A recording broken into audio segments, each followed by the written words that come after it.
Aya, men keldim. Voy o'lmasam qizim. Obod opang kelib yiqilib qopti. Voy bolam. Aytdim 6 oyda bir jo'natmaydigan pismiq xudo xola qayerdan ham jo'natdi ekan desam, kasal qilib moyib bo'lgandan keyin jo'natdi-da. Qaynonamga kattagina mazam yo'q devdim. Borib ayangiznikida davolanib keyin deb jo'natib yubordi.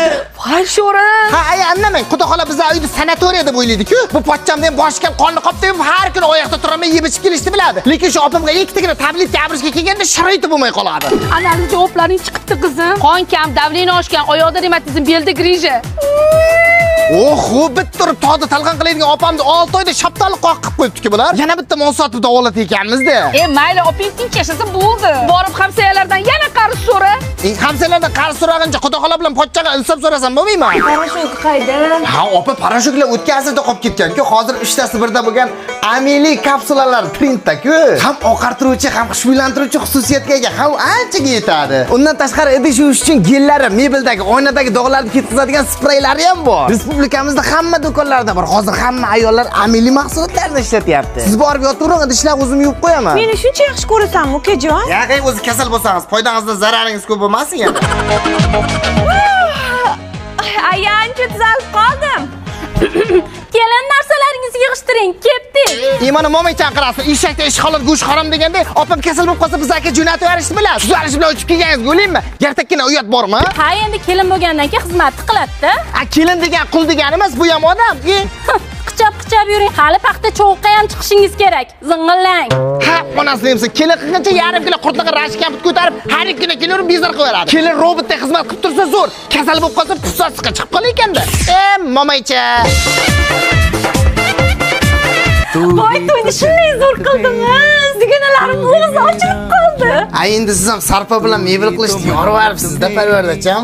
Rahmat. Rahmatni buncha shirincha qilib aytasiz, qoshiqcham. Ana oldimizga tushgan pullardan 700 ming berib yuboring, Zax mashina bermoqchi edim. Mana mebellarni kreditga oluvdik-da, u pullarni ashunga berib yubordik. O'rtada qildi nima kreditga berib yuborasizlar? Uni joyi bor-ku. Qanaqa? To'yimizda bunday qilib syomka qilgan kameralar kreditga gaplashganman. Anchalarga bermoqchi edim. Ana buningdagi hamma hayron qoldirgan sipochka bilan qo'lingda tillalar sotsa qutulamiz lekin. Ularda hammasi prokatga olingandi-da. Shu qilaman deb 15 ta san'atkorga pul sarflash shartmidi? Artistlarga pul berdi, kim aytdi? Ular hammasi kreditga gaplashilgan. BV'ni sotaylik hay. U ham rentkar-ku. Odamlar o'zi ochilsin deb arenda qolib bunda haydab yurdim-da. iPhone sotsak-chi. Shahardagi eng qimmat ko'ylak kiydim-ku, pul yetmay qoldi, iPhone-da qoldi. Eng qizig'i u ham kreditida. O'l bo'lmasa. Dasturxonda 53 xil narsalar qolib ketdi, shularni sotaylik. Ha, kallamga kelma. Fotiha kreditim katta qo'lim bilan yopaman, ha? Pardalarchi? Kredit. Gilamlarchi?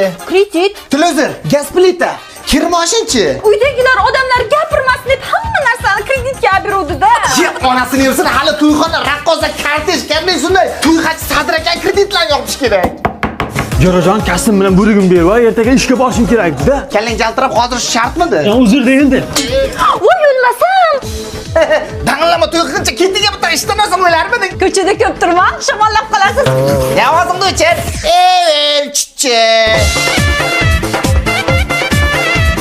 Gupcham shunday chanqadim, 2000 so'm bering, suvab kelay. Nima qilasan, pulni havoga sarflab, undan ko'ra uyga borasan, krant suvdan ichasan. Aka mashinaga benzindan eng qimmatdan quyasizda. Boshingga eng qimmat benzin quyadi. Xotinga 2000 so'mga suv berish jalka. Kecha borgan restoranimiz go'sht chandir ekan. Bugun choyxona normalroq restoranda qilaylik. Qo'qlonganim qo'nim shunday g'ildiryapti. Ikkitagina pirashka bering. Nima balosan, kecha ertalab ovqat yegansan-ku, sal ikkanam-ku, uyga borib shakarcha, pakarcha ichib olasan. Donasi 3000 so'mgina ekan. Yo'q, qimmat ekan, kerak emas. Odam boshqa 1,5 milliondan tushdimi? Bo'ldi, boraman. Shunday isib ketdim, hech bo'lmasa bittagina marishni abring. Muncha pul sarflayverasan. Antali $2000 deyapsan. Men jo'rab boraman, pul qayerda qolib ketmaydi. Bittagina olib. Hozir palon pulga marojni olasan, keyin tamam o'rsa pisdan pulga dori olasan. Shu kerakmi rasxodga? Qanaqa qurumsoq odamsiz? O'zingizga mashinaga qancha bo'lsa sarflaysiz. Menga dollaringizga 1 so'm rasxod qilsangiz, ko'zingiz chiqib ketadi. Sizlar ham odam, bizlarni ham biror joyga aylantiring. Shu, uspokойся. Qayerga aylantiring?